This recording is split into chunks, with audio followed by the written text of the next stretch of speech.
the motivation I'll end on is like, don't burn bridges. If I'm doing something, it's in my calendar. And a lot of the time I'll schedule things such as writing on LinkedIn, right? I'll schedule a time to where I'm just going to write out LinkedIn posts. Right. And then I schedule 2 hours for it, end up getting maybe one post, maybe no posts, right? In 2 hours. And I'm thinking to myself, I'm scheduling this time, but I'm not getting anything done. And then I reschedule it for another time. And then I procrastinate and I never get to it. And what's up with that? And the reason is because I'm on Instagram, right? I don't have that motivation to write stuff right now.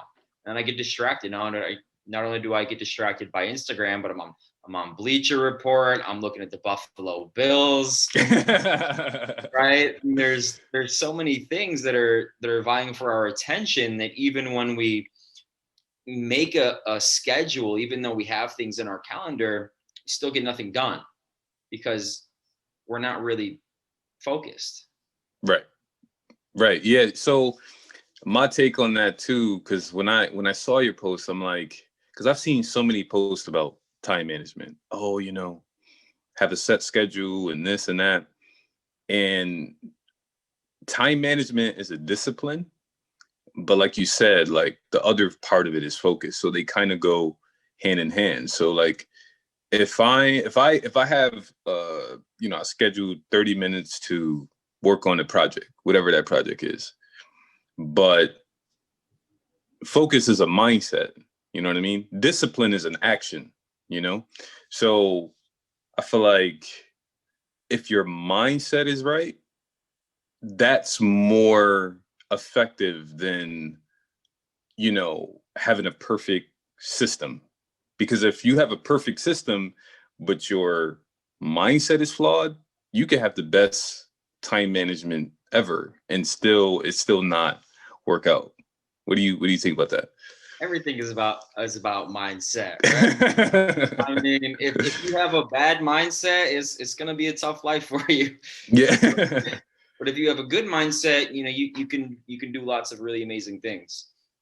In terms of focus being a mindset, I think you're right, man. But I don't think it's I don't think it's something that you necessarily need to train yourself on, right? I think that when we're passionate about something, or if we have a goal, we're going to focus on that thing. Like, have you ever seen a kid who really enjoys drawing, and they could sit and they could draw for hours, and you could have all these things happening around them, but they're focused on their drawing. And this could be like a 5-year-old kid, right? Nobody showed them how to focus. They didn't read books, or they didn't train themselves on how to focus. They just enjoy what they're doing. They're motivated because they're motivated by the pleasure that comes with doing that thing that they like. Right. And I think that if you really want to focus on something, you got to really go like reverse engineer it and understand why you should focus on it. Right? Because if it doesn't align with your goals, right, or like your passions or what you want, maybe you shouldn't focus on it. Right. Like we could focus on Instagram forever, but it's not gonna do anything for us. That's not gonna, if we're just scrolling, that's not gonna move us towards our goals unless we're like a social media influencer. But I think if we really understand what our goals are, and if we have a strong enough reason why we should focus, I mean, we're gonna get some stuff done, man. Facts. What do you think? Yeah, man.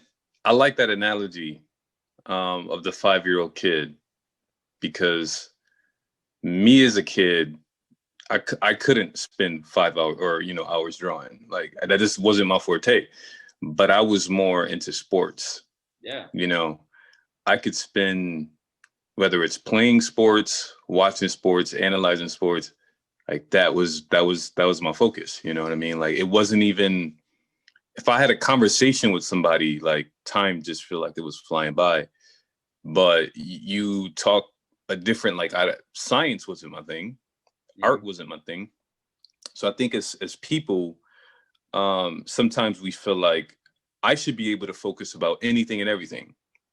People feel like, may think, oh, I should be like a jack of all trades when it comes to focus or what I should be good at. But I recently said on the podcast, I was like, when it comes to like strategy or, things you like in your work or business, pick two things and dominate in it. Yes. I think too many people try to be good at everything, but I'm like, try to dominate at something, like try to be a master at something. Cause it's like, then if you're, dominant in a skill set, then you set yourself apart. Yes. Versus trying to be all over the place. You're trying to master 8, 10 different, 12 different skills. But it's like, if this is what I'm passionate about. This is what I'm interested in. You can stay in your lane. And it's not that you never deviate from that lane. It's not that you won't try new things. And what you dominate may develop over time. But it's like, I definitely agree like with that analogy, because like you can't, like the type of focus you talked about, a kid drawing for hours, no one trained him. You can't be that focused all the time about everything. It's just impossible. We're human. Exactly. Yeah, you're right, man. Our attention is, people are not meant to multitask. And, to back to your, you were talking about how you were passionate about sports, right? So, for someone who's really passionate about sports, but maybe they're not passionate about science, it's going to be a lot easier for you to focus while you're doing your sports than while you're in class, in science class. Right. So it's not necessarily that you're good at focusing or you have good concentration.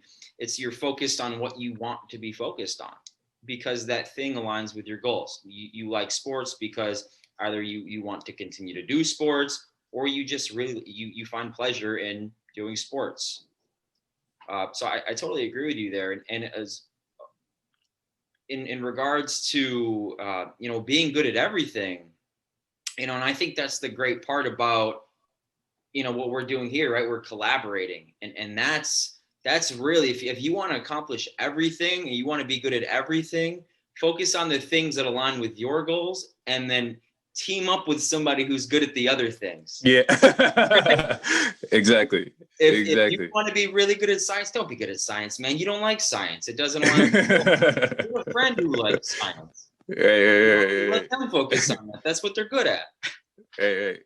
I got a question for you. So, when it comes to team, whether it's, let's just say, okay, like let's just say, there's like a CEO or HR person, and they got to hire people, and we're talking about the context of like focusing, or even if it's a coworker situation where maybe I'm a salesperson, they're a marketing person, and we're both salespeople.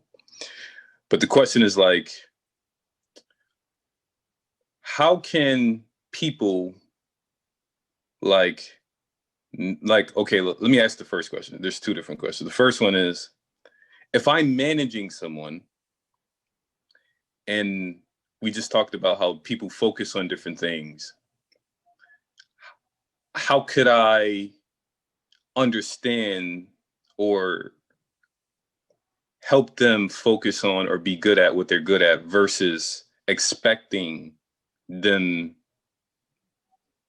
having a balance of expectations? I think that's my question. If I'm a leader in a company, whether I'm CEO, VP, or management, and I have people under me, how do I manage my expectations on, like, man, they're not focused, or they're not good at this, or, you know what I mean? How would a leader take that into consideration? How would a leader essentially influence their team to focus better? Yeah, basically, yeah. In my opinion, I think it all comes down to reasons. Do you have enough reasons to focus? Right. So if, and I'm sure you've heard of the why, why do you do what you do? And from a leadership standpoint, it's really important to understand your team's reasons for why they do what they do. If you have someone who's in a marketing role, why are they in a marketing role? What are their goals? What are they working toward? And if their job aligns with their purpose, they're going to be a lot more likely to focus on the tasks that they need to do.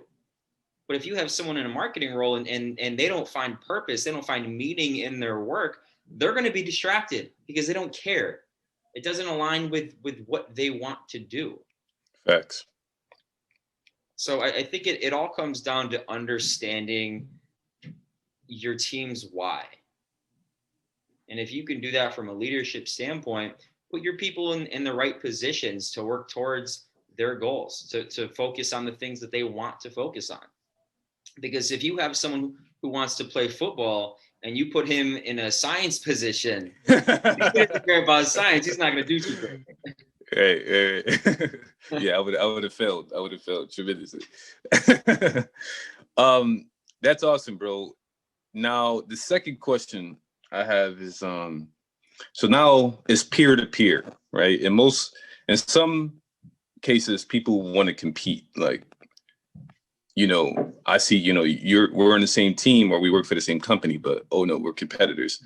Sure. But if two people are on the same team, they work for the same company, and let's just say I can tell maybe so-and-so is a little off their game today.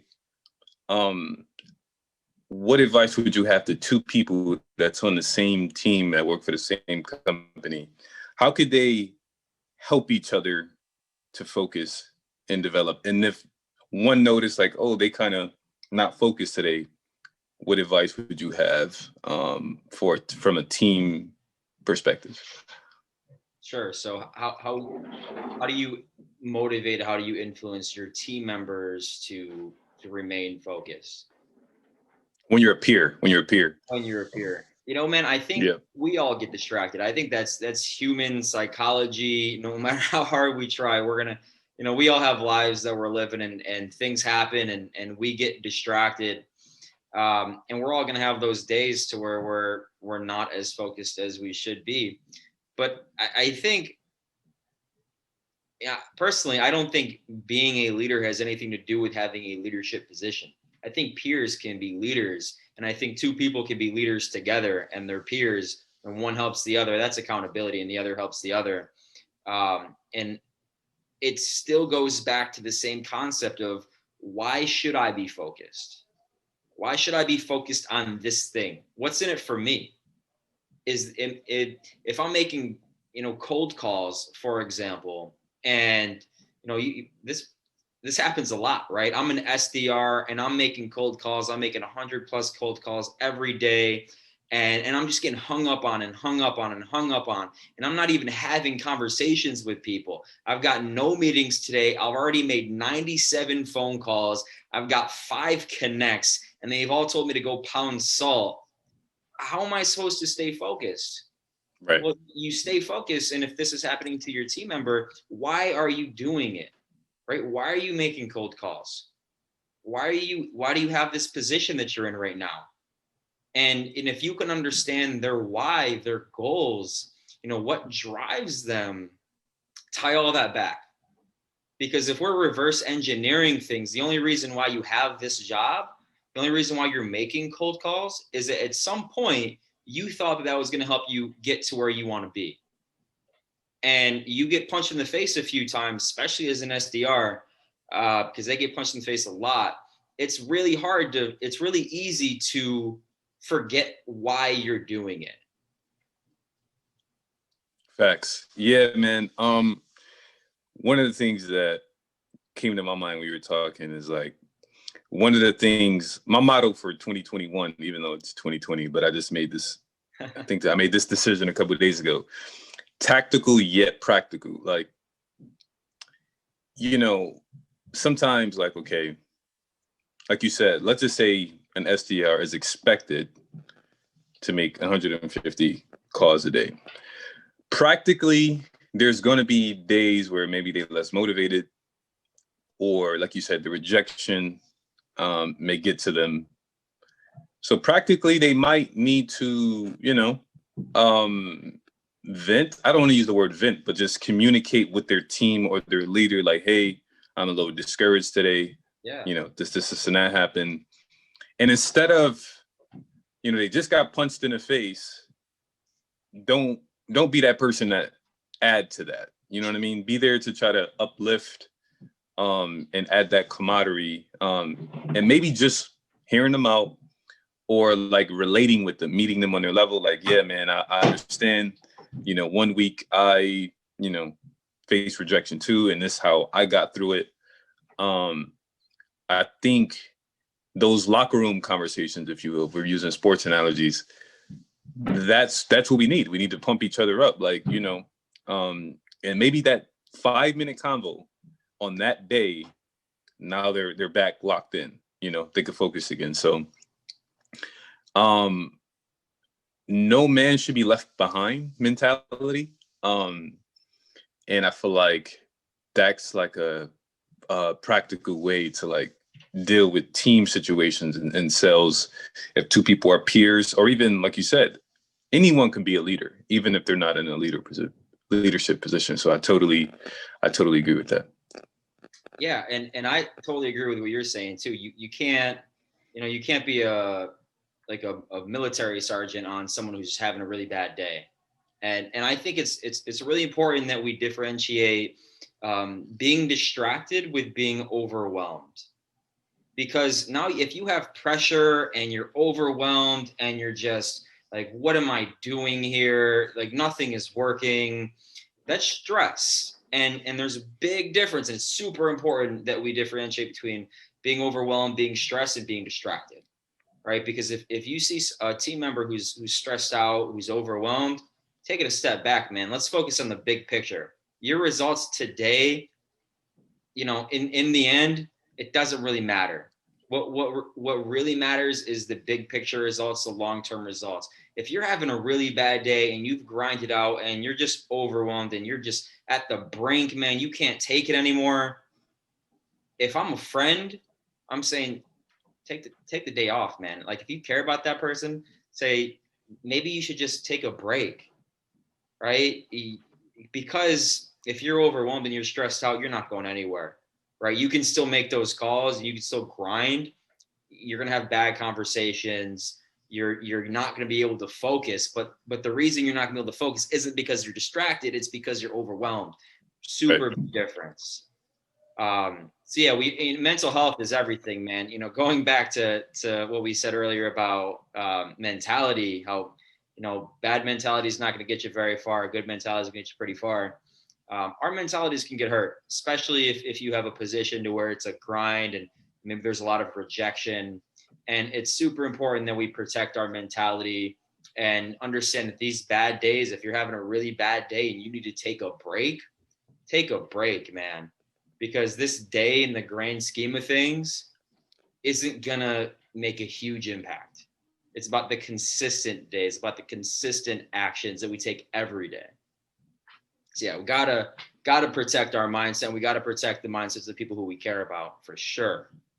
Yeah, man. The word that popped in my head when you were talking was emotional intelligence. Yeah. So like, if I am self-aware that I'm getting overwhelmed and stressed, or B, what's more likely to happen, I notice that a teammate or someone else is a little overwhelmed. Like you said, like traditionally, taking breaks isn't necessarily something that's celebrated. You know what I mean? But if I go over to that person, like, listen, man, you seem a little overwhelmed. How about you take a 5-10 minute break? Like, go for a walk, get some fresh air. And I know with COVID, that's less. I know some still, meet in the office, social distance, depending on the city or state you live in. But even if it's virtually, communication is everything, So you might send a message like, hey guys, whether it's a group chat that you're in, some teams have Slack or whatever platform, and it's like, hey guys, I need a 10-15 minute break, and I think maybe there could even be what some companies could do, have a code word, You know what I mean? Like, whether the word is lion, I just made that up. And then, I'm about to take a break or something. And then that person, they all know what that means. You're overwhelmed. You just need to step away, whether you're dealing with a rejection or you made a lot of calls, or maybe someone said something. Because sometimes, you might be on a phone call, somebody may say something and it just struck you the wrong way. And if you make another call, like you said, when you have a bad mindset, it ain't gonna work for you. So if you like, man, I just had a real tough conversation, I need to take a break. Like, let me make a cup of coffee or something, tea, let me, restart, let me refresh, let me reboot and then get back to it. So, but when you was talking, the word emotional intelligence came into mind, because it's like, you got to be self-aware and you got to be aware of what other people are going through. And when you can do that and have that empathy and compassion, that'll go a long way. I'm not sure how anyone can call themselves a leader if they don't have emotional intelligence. Facts. I mean, if you're just thinking about yourself this whole time and you're not, trying to understand your team, what are you doing, man? Exactly, man. Like, that's it, bro. Yeah. But yeah, man, this has been an awesome convo. If people wanted to get in touch with you, how would they get in touch with you? Add me on LinkedIn. I'm super active on LinkedIn. Chris Bushnell. I'm the real ugly guy with the big smile. Add me, send me a message. I love just messaging people in the DMs, having great conversations. Always happy to talk with anybody. Always happy to help out. Yeah, man. That LinkedIn is where I'm at. Cool. And then is there any like a LinkedIn company page you want people to follow, a podcast or a YouTube channel that your company is a part of?